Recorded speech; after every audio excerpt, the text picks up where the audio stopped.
Hey guys, my name is Ryan and welcome to Overwatch Central. So by the time this video goes out, Moira will be available to play in competitive Overwatch. We figured now is a good opportunity to go over 10 big mistakes that you can make playing this new hero. Some of these are glaringly obvious but may need pointing out for new players or just players that don't really listen. But also some are a little bit more based around maps and compositions and all that jazz of stuff that you should really be focusing on when playing her. Before we get started, let us know below any big Moira mistakes that you see players making and see if it lines up with any of the ones that we have in this video. And like this video if you really want me to stop saying Moira as Myra, and I will do my very best to make sure that doesn't happen again. But let's go over the first tip, and I feel like I need to do this in Woody's voice from Toy Story. You are a healer. I can't put enough emphasis on this in particular, but your role in the team is to keep everybody alive. Yes, your secondary fire is amazing at taking people down like a low health Genji or a Zenyatta that's stuck, and you have a good amount of mobility and damage output that you can actually do a lot there. However, your role on a team is to keep people alive, and you are very good at doing that playing Moira. I can already see the scenarios of the Moira on your team saying, hey, why am I top of damage? What are the DPS doing? And a simple retort that the DPS can make to that is, well, you should be healing us. We're dying because we're not being healed by you. And they very well have a point. One of the more difficult problems and one of the biggest growing pains that the community is going to have with Moira's addition to competitive is finding that balance between healing and DPS. So this next mistake is more for the teammates of a Moira player, and that's remembering that Moira needs to be able to do damage to heal consistently. There are going to be a lot of players that are going to pick up the new support, some being more successful than others. However, if you feel like you're not being healed, try to rein in on maybe calling him out on it. There might be elements where they aren't healing you and doing too much damage like the first mistake, hence why I wanted to put it first. However, sometimes Moira won't be able to do any actual healing without doing some damage first. So if you do see your Moira player right-clicking the enemy more than healing you, remind them and ask them if they need any help. You're going to run into Moira a lot, sometimes not in the best situations, and sometimes a bad Moira is going to cost you the game. However, if you can make their life easier, they will do their best to make yours as well. But please don't forget that Moira needs to do some damage to make sure that she can still heal. And that goes nicely onto our third tip, which I've deemed as peeing too much. To get the most optimal output of Moira's healing, you don't need to hold down your primary fire as much as you may think.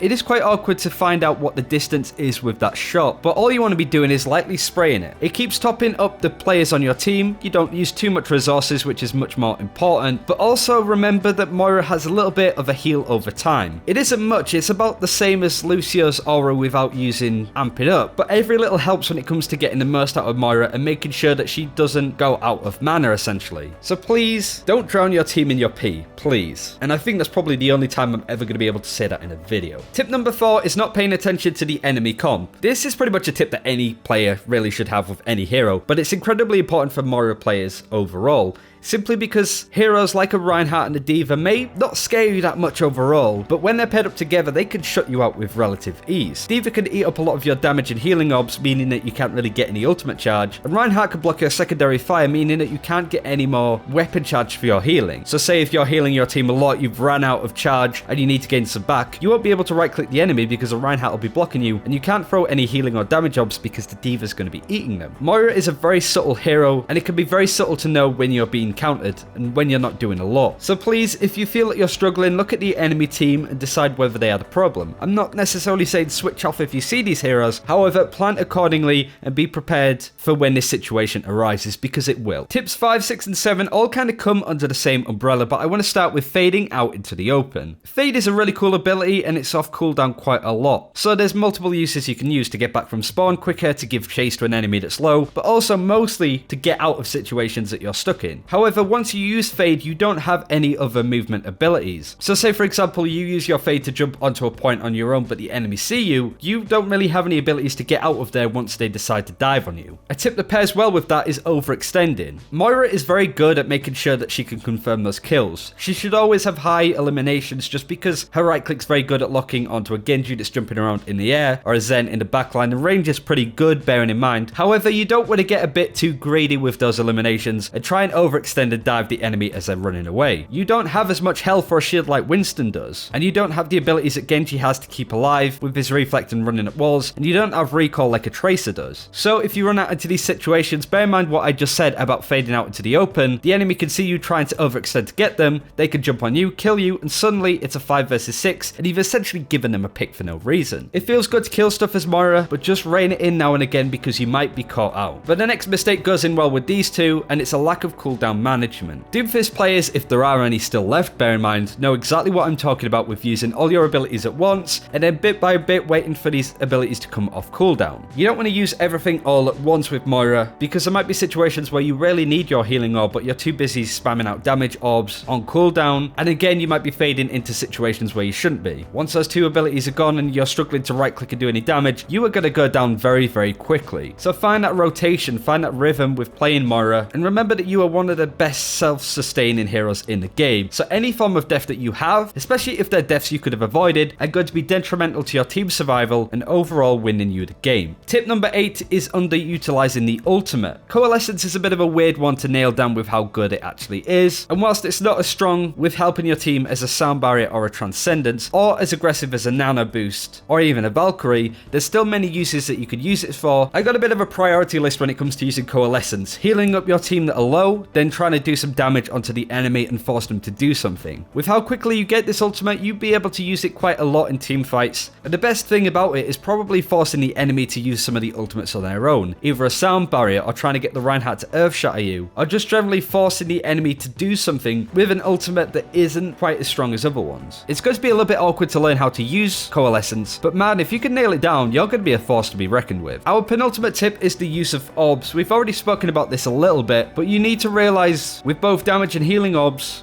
which ones you're getting use out of. It can be very difficult to get the healing orbs to heal up the full 300 health pool that it allows, but it's not really that hard to make sure that you can do 200 damage with the damage orbs. So you want to make sure that you're throwing out as many damage orbs as possible for the ult charge and any picks that you can actually get, and it can also force the enemy to awkwardly move into situations that they don't want to because they're scared of your orbs. But also don't go too far that way, make sure that you have a healing orb for those situations that you really need it, either to keep your team alive or mostly to keep yourself alive. And finally, you need to know when Moira just isn't working. She isn't going to be a one-trick hero that's going to be good in all situations like a Mercy has been recently or a Soldier. She's just not a hero that's good on certain maps. Most certainly the vertical demanding ones like Watchpoint Gibraltar or the first point on Numbani. These are just areas of the game where she's not going to be as good, and it also very much depends on your team. If you're running dive, again, she isn't going to be that useful. You need to find out where she's good. For example, King's Row with a triple tank setup is where she works best, but please, I know a lot of players want to just play this hero, maybe even just one trick her, but you're going to run into a multitude of problems just by doing this alone. So please, the best Moira players know when to not play her. And that goes over all 10 tips in this video. Thank you very much for watching. As I said at the start of this video, do let me know below any mistakes that you think you're going to see, and like and subscribe if you haven't already, really helps out the channel. Until next time, take care, we'll see you then.